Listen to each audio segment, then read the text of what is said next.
Day 6. I've almost made it a full week. It's kind of exciting. I don't have there's a real shift happening right now and for me, and I'm in the middle of it, and it mostly feels amazing. And I don't know if I could name many things that that I started and felt like I was really going to finish. And I've committed to 30 days. I'm going to do it, which is pretty amazing. It's pretty amazing. Okay. So tonight I want to share, so it's 8:30 Sunday evening. I've had such a beautiful weekend. I've had a great weekend for myself, with my son being here, and we just came back from dinner at a friend's place, and my joy inspiration is one that comes from my childhood.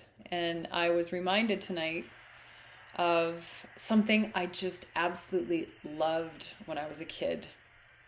And so I grew up on a farm, and we had, there used to be lots of beautiful stuff in the garden and things like that. But we also had some berry trees, and not uncommon for parts of Alberta. There are lots of Saskatoon bushes, which I love, and then chokecherries, which are a bit less popular because on their own, the berry is actually quite bitter. But when I was a kid, I can tell you they're way easy to pick off the tree than a Saskatoon bush. I just realized you just grab them, sort of like kind of pull them gently, and they fall into your hand. But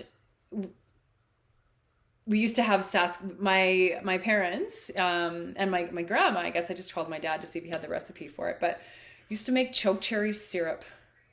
And I remember when there was chokecherry syrup in the cupboard, and we had pancakes or we had French toast, that was my go-to. I chose it over maple syrup like every single time. And so we're sitting in her yard, and I'm like, "Oh, is that a chokecherry tree?" And she said, "Oh yeah, this is a chokecherry tree over here." And she points over, and it's like, it's chokecherry season. Like, these berries are just like beautiful and plump. And so yeah, we spent about a half an hour, and we picked 4 cups, or I don't know, I'm guessing it's 4 cups, but I found a recipe, and not very inspiring. This bag is filled with chokecherries, and I'm gonna make some chokecherry syrup. And yeah, that's all. I mean, it's just really nice. I mean, part of the inspiration for doing these videos was a callback, a return of joy. Something that I just recently felt like has been absent. Like, the true, like, deepest version of it has been absent. And that I know when I had it. I know when I had it when I was a kid.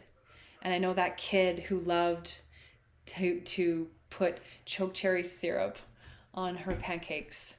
She knew joy. So I'm going to see how this chokecherry syrup might help to, like, infuse it in my body. All right. Love to you all. Love to me. Love to my babe.